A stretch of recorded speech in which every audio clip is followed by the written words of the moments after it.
All right, pledge allegiance. I pledge allegiance to the flag of the United States of America, and to the republic for which it stands, one nation, under God, indivisible, with liberty and justice for all. Please remain standing for just a moment of silence for all fathers, past and present.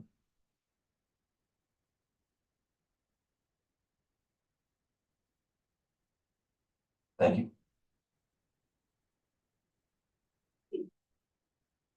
Need a motion to open public hearing? So, Vice President, move to open public hearing in accordance with section 42-46-6B. The council may review, discuss, and take action on the following items: outdoor entertainment license application to Preserve Property Management Company LLC DBA to Preserve at Boulder Hills. Second. Anything you need to say? Everything. Just need a vote to open. Oh, yeah. All in favor? Aye. Aye. So, anything you want to say? Anything? Anyone? I got something, Mr. President. I think we went over this last year, but they're requesting waivers and they're not religious, charitable or civic organization. So I know they hold events every year. I'm not concerned about safety, but I don't think we should do it with the waivers just because we can't wait them. Chris? Have they requested a waiver? Yes.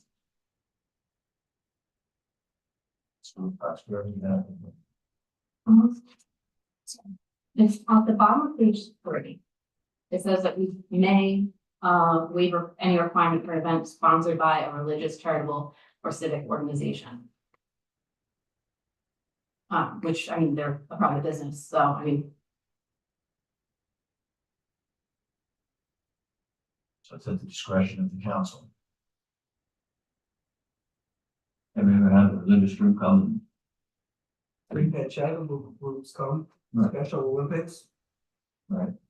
You've done it in Oh. the past, right? Yeah, Yeah. absolutely.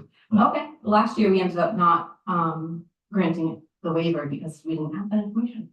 Yeah. Thanks. Do you have anything else to add?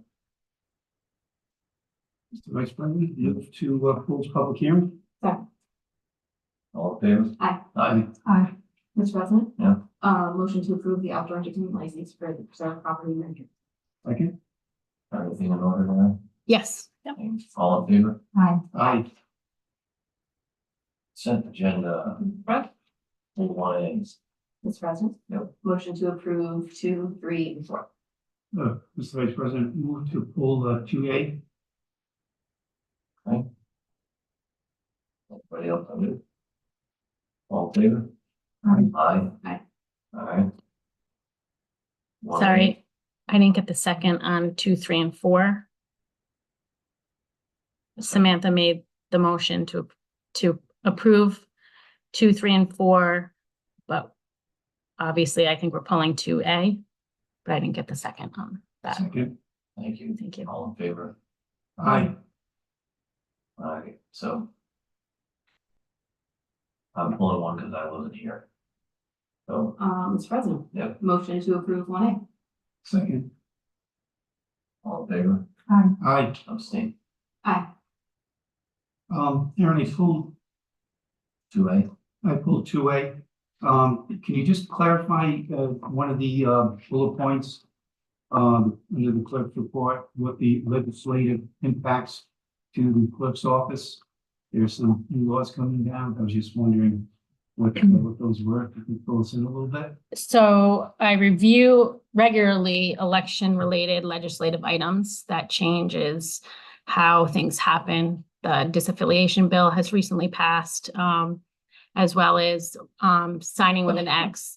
There's been a few changes to vital records that our association pushed forward for was the ability for the local administrator to maintain custody of our older vital records now that the state system has been in place, so that residents of older records, we don't lose the ability to provide those records to the state entities. So those are just recent legislative changes that have occurred. There's a few licensing changes that are not completely passed yet, but, should, Yeah, so it's no bigger burden on your office. Mm. oh, no, I review them so that if there is gonna be a burden on our office, I let the appropriate party know. Yeah, for sure. Okay. Yeah. All right, thank you. Mhm. Anything else? Mr. President, move to approve, 2A. All in favor? Aye. Public forum? Oh, Good evening, council. I am hearing on behalf of the planning board and the Affordable Housing Commission, Affordable Housing Committee. I'm just gonna read this statement that I have. It is in relation to a survey that's been put forth by the planning board and the Affordable Housing Committee. So pursuant to Title IV, Chapter 4.28.030 of the Town Code of Ordinances, the planning board shall make studies and prepare plans and reports on the needs and resources of the community with reference to its physical, economic, and social growth and development as affecting the health, safety, moral, and general welfare of the people. The studies, plans, and reports shall concern but not necessarily be limited to bless you.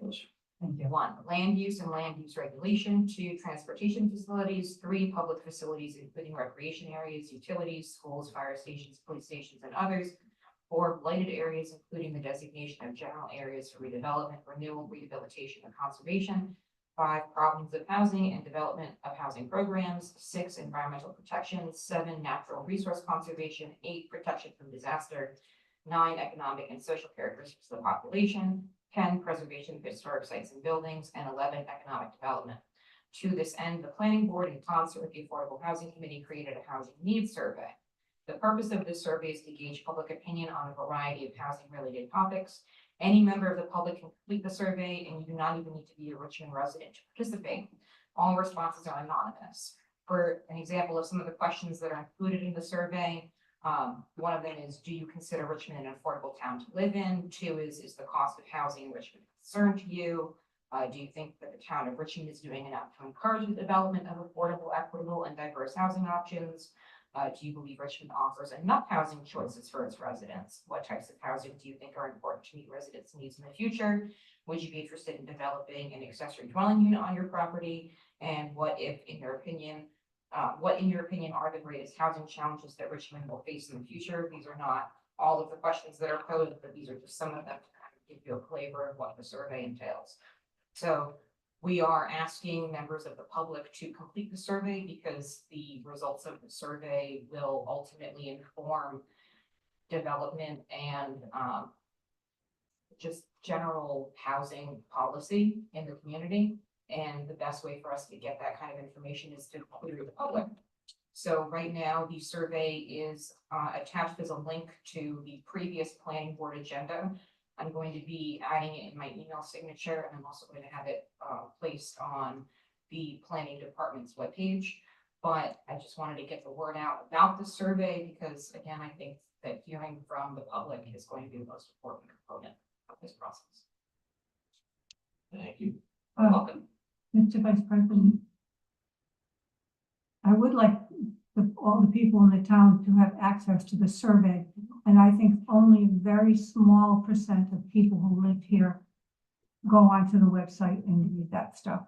So can you mail it to people? We had an Affordable Housing Committee meeting yesterday, and we just did discuss the possibility of including a box slip in the tax bill. We haven't really gone too far into that discussion as of yet, but that's been one option. Another is we discussed having hard copies of the survey available at locations throughout town, like for example, at the senior center, or at local libraries, or even some in the building planning and zoning department. So if someone doesn't have a computer, they'd be able to fill it out. They wouldn't have to put their name on it, so it could still remain anonymous. And I would enter the responses as written into the spreadsheet that we have that is part of the Google form that we use to actually create the survey. It's still a very low percentage of people who would have access by going to our building or the senior center.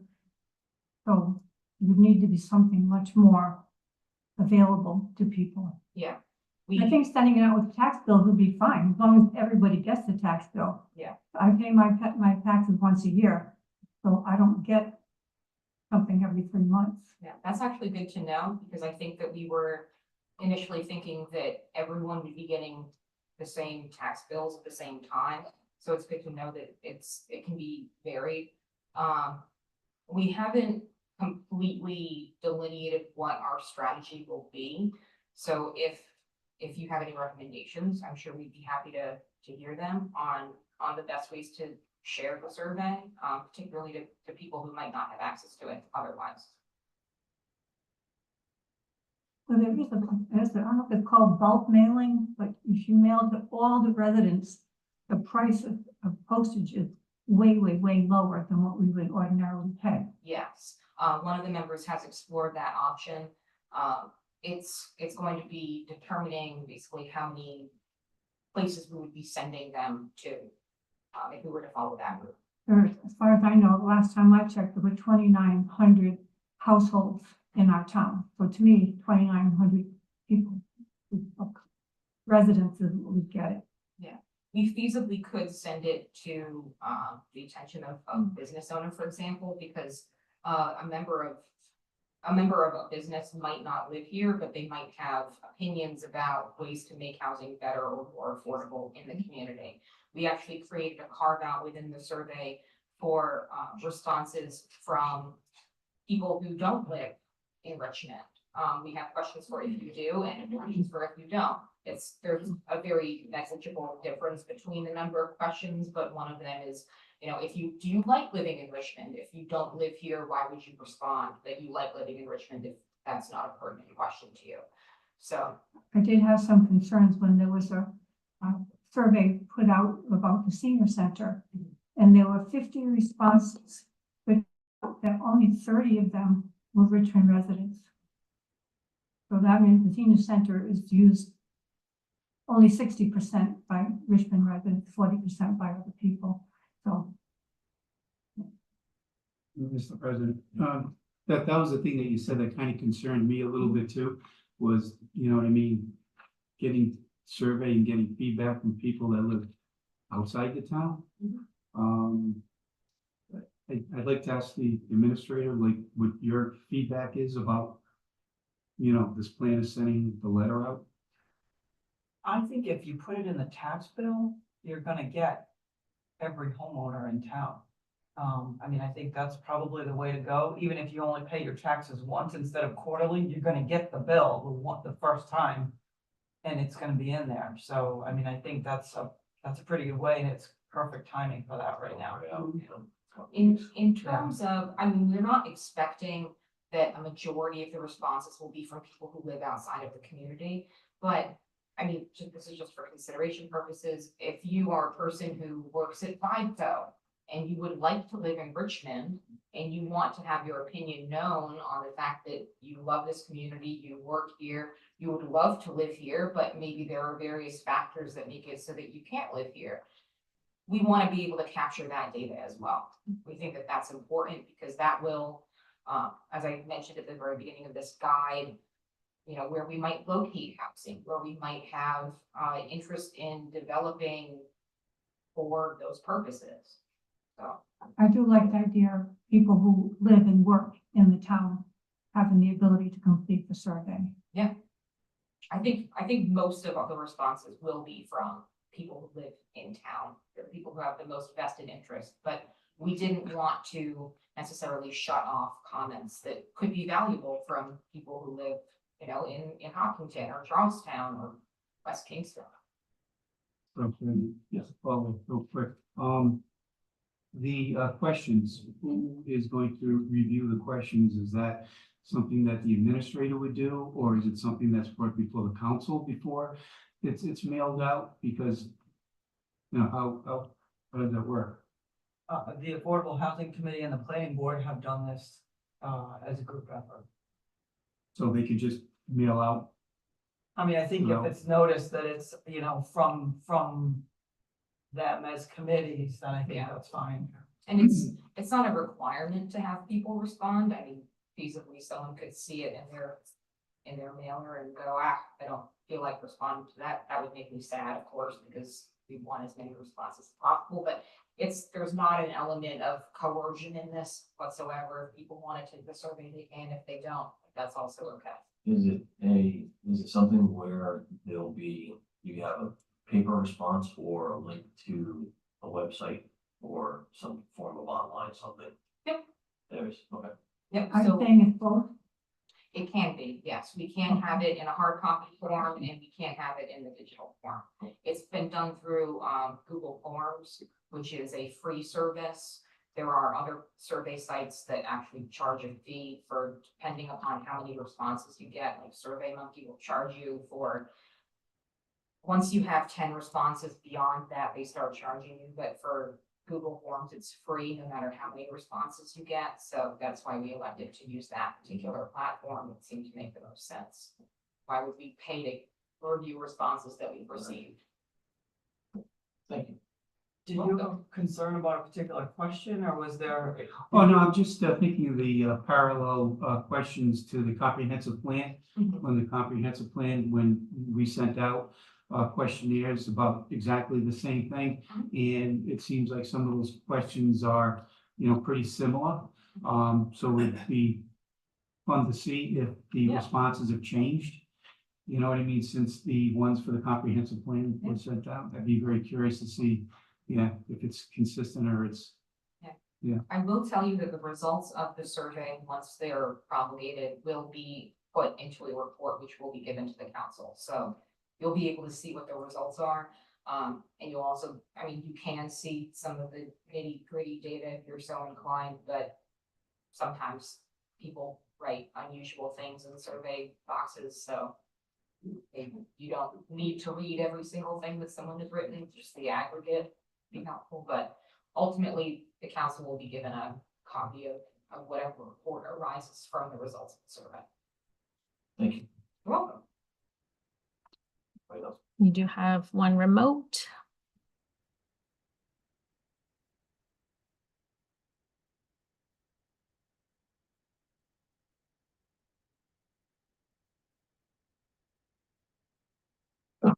You should have permissions.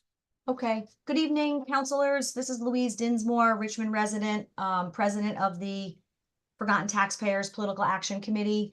It's timely that we're talking about sending out some notifications in the tax bill, because I know in the past I've asked about sending some information in the tax bill about upcoming votes that would have an impact on taxpayers, in particular, the school budget vote and the town budget vote.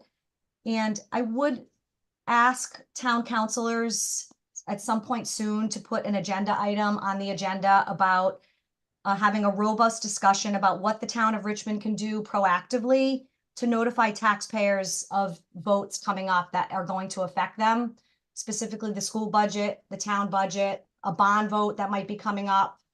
I know we've talked at length about asking people to sign up for Notify Me, which is a great service, but there are only about, I think when Karen Pinch mentioned to me how many people, there may have been maybe 120 or so people signed up for Notify Me.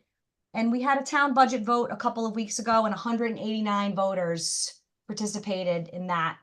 That is not a very good representation from a numbers perspective of people that are aware or even engaged on the town budget. And I know last year there were, I think in the 600s, if I'm not mistaken, of people who showed up to vote on the date of the town budget. We need to do a better job as a town of notifying people about issues that are going to affect their pocketbooks, their taxes. And I'm going to ask you again, because I know I asked last year, could there be an agenda item to talk about what the town can do to notify people other than Notify Me? There are many, many people in town who don't use social media. And I know social media is a way that people get information, but not everybody. And not everybody is signed up for Notify Me. So if tax bills are going out and we know the dates for the school budget vote and the town budget vote for 2025, I would encourage that to be included in the tax bill as well. Thank you so much for your consideration. Thank you. Just, we have in past years put information in the tax bill about signing up for Notify Me. And we've let them know that that's how you find out about things like that. So, I mean, we try to twist people's arm, but unfortunately, you know, they're not receptive, and I'm not sure why, but I'm just hesitant to spend money on another method when we have a method that people just aren't taking advantage of. Just a quick little blip. Right. The bond vote that, We're not gonna go up on, no, just all the things that they did to get the votes out, to get the people out to vote for the bond. I mean, we can look at some of those things that they did, because that was a heck of a turnout. All right, for that bond vote. So maybe there's a few things. And I know we get the electronic sign coming up, which would be great. But I'm sure we could probably look at some of those things. And we can't discuss. I what you just, want to, can't discuss what ideas, it's not on the agenda. oh, I didn't mention any idea. That's why I just said. I just think it comes down to what people are passionate about, and people are passionate about the bond, but, they may not have been so much about the town budget because taxes weren't, you know, we were keeping things level, so. Mr. President? Yeah. I do think that the town's moving in a good direction. We had a lot more people vote this time around than we did with the financial town meeting. And I appreciate you trying to keep us on track because this is public forum, so we can have in-depth discussion when it's on the agenda. So thanks. Mr. President, I'll just say that there are so many people who are not computer literate. And I understand. for them to go to notify me, not going to happen. Put it on the agenda. All right. Let's see if there's anything. Anybody else? Public forum?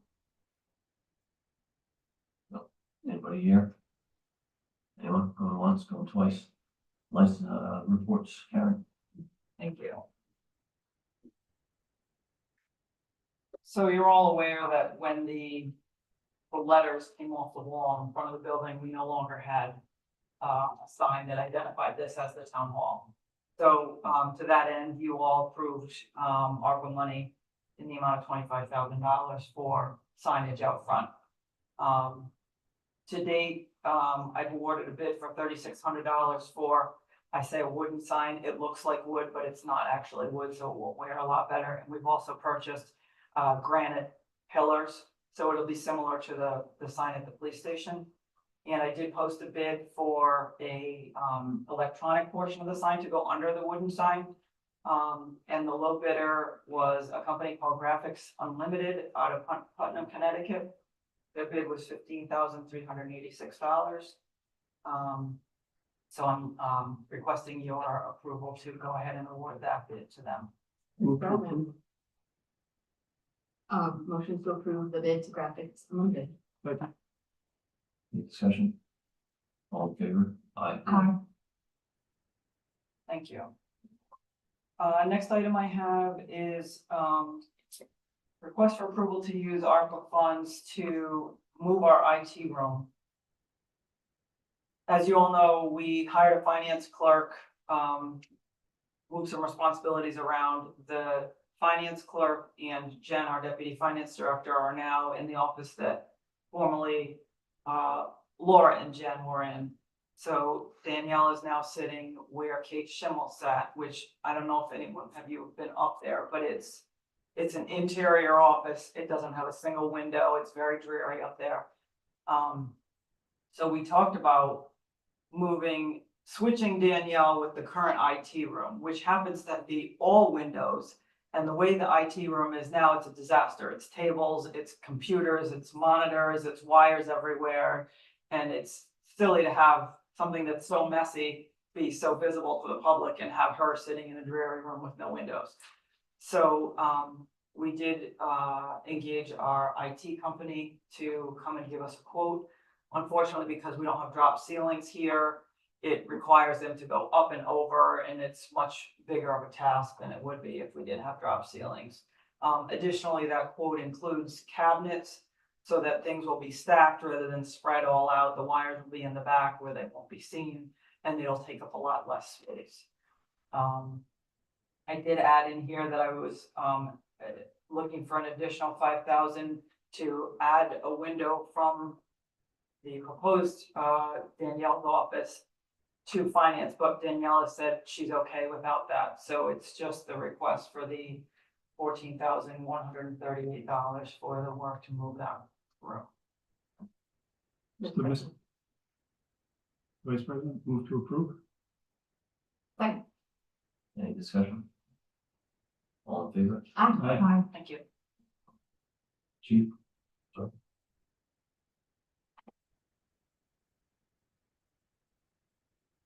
Evening, everybody. You. It's 75 degrees, slowly increasing, ready to go. But so what? I just have two items tonight. One is a request for authorization for the town to enter into a temporary full-time contract with a part-time employee who has been working full-time hours for us since January. Saved us probably at least $10,000 in overtime, at least, from having police officers fill a vacant spot because our FTE first shift dispatcher deployed in the military. We don't pay her salary because the military pays her now. This is a problem statewide, nationwide, dispatching and police officers in general. The recruiting efforts, less and less people are applying for these jobs. The stressors are great, you know, even in Richmond, I think it's human nature to assume, well, it's quiet today, I don't hear any gunshots, must be quiet. The phone rings all the time. And a lot of the calls are crisis related, and you've got a dispatcher on the other end, and they are the first and last impression sometimes of the police department in the town for that matter. Philip Roeder is 19 years old, very experienced volunteer in the fire department, and he's an excellent dispatcher. I've been doing this work for 37 years, and I can count on, you know, two hands, dispatchers that just struck me as, wow, to have that much of a skill set and the ability to calm and diffuse and be attentive, even though you're juggling three things at one time. Somebody standing in front of you at the dispatch window, phone calls coming in, police officers calling for assistance on the radio. He just prioritizes perfectly, as though he was born to do this. His ultimate aspiration is to become a police officer. However, right now, because our employee who is working in the military is probably there until at least the end of October, I'm trying to incentivize so we don't lose him and pay police officers to sit on the desk for a lot more money and then have their morale go down. I'm asking that we approve this contract period up to October 31st of this year. If at that time, the FTE from military does not return, we can re-entertain extending it. Our labor attorney, Tim Cavazza, crafted this for us, and it's, we can't get hurt by engaging in this. Essentially, we pay him a couple of dollars more, offer some paid leave, and incentivize him to stay and not entertain offers that are elsewhere, not that far away for a lot more, you know, $5, $6, $10 more an hour. So I'm asking that this get approved so that we can get shipload. Mr. Vice President, move to approve the chief's request for authorization to hire Philip T. Porter Jr. as part-time police dispatcher. Second. Discussion? I got a question for the chief. Now, you mentioned contract. Mhm. Is that contract now that, is he in the union? No, No, okay, our dispatchers are not union. not union, No, okay. So that contract is definitively only till October, so if the other gentleman does come back, is there gonna be, like you said, you don't wanna lose him, no. is he? So, just to clarify, and thank you for the motion. The dispatcher is a female in the military, Navy Reserves. He has been a part-time dispatcher for us since November of 2022. He left for more opportunity, money, whatnot, and greater hours for Wesley Dispatch, where he did a great job there. He just continues to grow. And again, he's at 19. It's so impressive to me. His life experience behind the desk is just really impressive. When and if they return prior to that, we have the ability to end that contract with him. But that's not something that I anticipate. My concern is the deployed individual is going to be redeployed. So Well, it would be good if you think he's that good and he's looking to become an officer to Yes. retain him. Because just, my experience is I had Cranston Police in my restaurant, all right, trying to, get people to apply, Right. all right, to the Cranston Police Departments. And there are a lot of departments that are really desperate for help for police officers. So if we're in that position and that young man is as good as you say he is, let's do everything we can to push him along to the academy and whatnot. I 100% agree with you. He is like a local gem, and I think he'll be a phenomenal police officer someday. His age, so, and the departments have changed their criteria for hiring. Some have lowered their age, they've wiped out the need for college credits, college degrees. It's so bad now, and I'm on the post, and we see lateral transfers we have to entertain and vote on every post meeting, which is now like every 6 weeks. Have a meeting on Thursday. I think there are 9 laterals that have to be approved for different departments of the state. I've never seen anything like it. The last couple of years has just been unbelievable. But he's 19, our age, to be considered, you have to be at least 21. That's something we may have to revisit at some time, but he knows that I have full faith in him and that I think he'll be an excellent police officer. And I'm hoping that we don't lose it elsewhere. But for now, as a dispatcher, he's just phenomenal. So I appreciate your vote on it. Was a motion in a second, all in favor? I, Thank you very much. Chief, Yes, sir. One more item. Yep. It's the same item that I mentioned at the last meeting, Fawn Drive. Again, it's a very short road that connects Riverview on one end to the other end, about 1,900 feet long, and there is a sharp end in that. It's narrow, a lot of vegetation on the side of the road, a lot of houses close to the road, kids playing in that area, pets, dog walkers, all those things. 25 is just too fast. I'm recommending that the town approve speed limit being set at 15 miles per hour. Mr. Vice President? Motion to approve, to authorize the town clerk to advertise chapter 10.04 for public hearing. Second. discussion, all in favor? Aye. Aye. Thank you. Thank you to the town solicitor for the assistance on that draft and as well. You're welcome. Thank you. Licenses, indoor entertainment license for the Preserve Management Company, White Birch. Dates June 24 to June 25. Location, Bumblebee Lane, subject to payment of Richmond real estate taxes. Mr. Vice President, move to, Sorry, it's no more subject to. No more. Neither item is all set. Yep. yep. Mhm. Mr. Vice President, move to approve the indoor entertainment license application for the Preserve Property Management Company, White Birch. Second. Discussion, all in favor? Aye.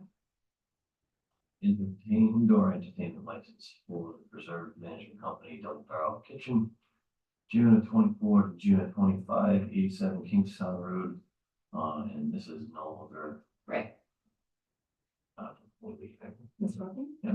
Motion to approve the entertainment license of the preserve. Second. Discussion, all in favor? Aye. Aye. New business, Always continued success. new business, put this on, discussion consideration with myself. Request for 3 memorial benches to be purchased in honor of Dick Millard, Pat DiBernardo, and retired Chief Neil Place, to have placards engraved with their names and their services to the town of Richmond.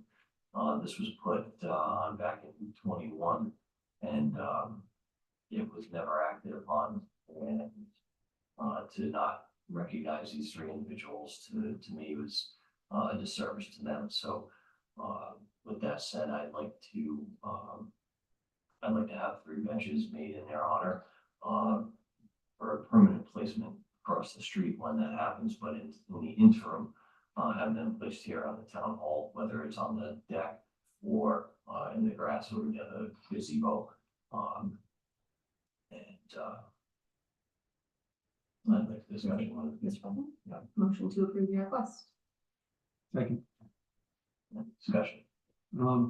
Yeah, I have a bad habit of watching old meetings And yeah, you're right, on May 18, 2021, the council meeting, there was a motion made by Councilor Newman, seconded by Vice President Parmigiano to plant 3 trees Mhm. for the same 3 individuals. Yep.